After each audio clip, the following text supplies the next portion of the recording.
Shut up and sit down. Types of retail trade के बारे में आइए पढ़ते हैं। जो हमारे फुटकर व्यापार हैं उनके प्रकार के बारे में पढ़ते हैं।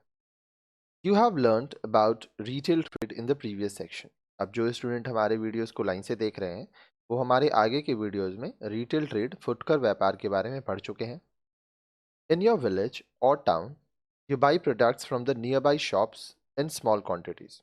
आप जिस गांव में रहते हैं या आप जिस शहर में रहते हैं, आप अपने रोज़मर्रा की चीज़ें, जो आपको ज़रूरत की चीज़ें हैं, चाहे दूध हुआ, ब्रेड हुआ, ठीक है, ये कहाँ से खरीदते हैं? अपने घर के आसपास जो दुकान है और कम मात्रा में खरीदते हैं। इन cities, you can buy a product from a large shop or variety of products from a large number of counters in one big shop.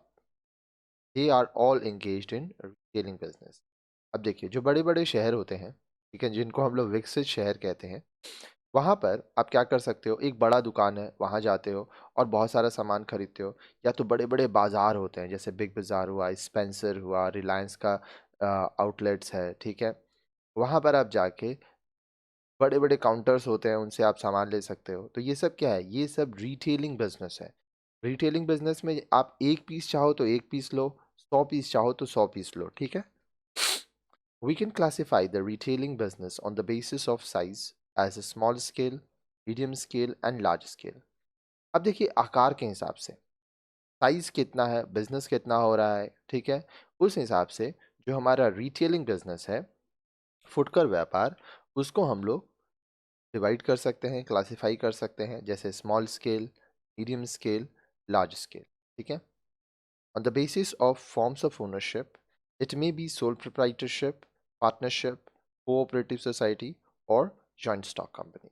अब देखिए, जब हम लोग मालिकाना हक की बात करेंगे तो ये एकल स्वामित्व, सोल प्रोप्राइटरशिप, साझेदारी, पार्टनरशिप, फिर कोऑपरेटिव सोसाइटी जिसको हम लोग सहकारी संगठन कहते हैं, या जॉइंट स्टॉक कंपनी, संयुक्त पूंजी कंपनी हो सकते हैं। But the most common way of classifying retailing business is whether they have any fixed place of business or not. लेकिन फुटकर व्यापार को क्लासिफाई बांटने का एक सबसे साधारण तरीका ये है कि आपको ये बताना है कि वो बिजनेस एक जगह से हो रहा है कि नहीं, फिक्स प्लेस है या नहीं, ठीक है। अगर फिक्स प्लेस है, मतलब एक दुकान है, वहीं से काम हो रहा है, तो वो एक तरह का रिटेलिंग होगा। और अगर फिक्स प्लेस नहीं है तो वो दूसरी तरह का क्या होगा, बता रहे हैं। On this basis, one can have two categories of retailing business. इस आधार पर जो हमारा फुटकर व्यापार है उसका दो प्रकार हम लोग के सामने आता है। एक है इटिनेरेंट रिटेलिंग, ठीक है। इटिनेरेंट रिटेलिंग मतलब आपका कोई अपना दुकान नहीं है, आप घूम घूम के सामान बेचते हो, ठीक है, एक जगह से दूसरी तरह तक घूमते हो। जैसे जैसे कस्टमर आपको मिलता है, आप अपना सामान के बारे में उन्हें बताते हो और प्रोडक्ट बेचते हो। फिर है fixed shop retailing. Fix shop retailing आप ज़्यादातर अपने घर के आसपास देखते होंगे। कोई दुकान है, स्पेसिफाइड प्लेस है, आप वहाँ जाते हैं और सामान खरीदते हैं, ठीक है। अब नेक्स्ट वीडियो में हम लोग इटरेंट रिटेलिंग के बारे में पढ़ेंगे और उसके बाद वाले वीडियो में हम लोग फिक्स शॉप रिटेलिंग के बारे में पढ़ेंगे। लाइन से सारे वीडियोस को देखिए।